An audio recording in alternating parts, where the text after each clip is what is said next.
Just starting off, obviously it's disappointing to start the season off 0-3, but if you really look at it, I see a lot of improvement, especially in our defense, just the way they were able to start the first half, being able to hold a huge Big 12 opponent, 21 points, 0 points in the first quarter.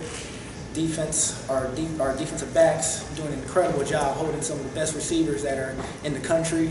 Defensive line doing an outstanding job being able to hold their running game, their quarterback at bay. But then offensively, I've seen our offensive line just continuously improvement, and that's just a testament of how we practiced throughout last week. Just every intention getting better with every play, being very intentional with making sure we can get better with every series, every play that we put in, and offensive line just being able to step up to the challenge. And just overall, the thing offensively we have to improve on is being able to finish in the second half, get our passing game going, definitely give Tyler some room, some comfort, just so he can make good passes, and then also just improving with our wide receivers to be able to get open. Darik, you talked about the offensive line getting better. A lot of things happened today as far as the running game. It seemed to get rolling, and you were the catalyst of the guy moving with the ball. Let's talk about what did you see, just from either the handoff or once you got your hands on it. I mean, it's really going back to the testament of how we practiced. Every time just continuously communicating with the offensive line, that I trust them and I'm just going to follow whatever they do, and our coach constantly stresses to us to press the heels of the line.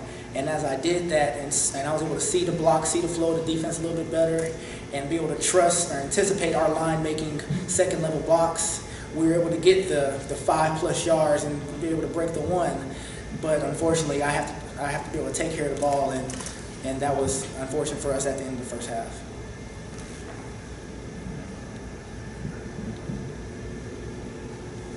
Could you talk about just going into this game, you guys, did you feel like you kind of had to keep up with them offensively? Were you expecting to get into the shootout? No, definitely. I mean, every time you're playing a ranked opponent, Big 12 opponent, you have to make every drive count, and we struggled with that, especially in the first half, but defensively, they were able to hold them at bay in the first quarter. But as they started scoring, it was definitely more pressure on the offense to be able to put points up, in which we just weren't successful in the second half.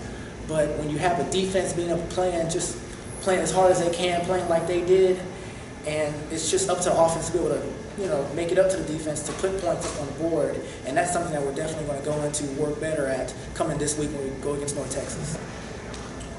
I expect the same thing, but since the urgency, you guys are on 3, you feel like, we can't afford another loss at this point. No, you definitely got a lot of urgency, but just like Coach said, all of our goals are intact. One conference loss, and that was to the past conference champions.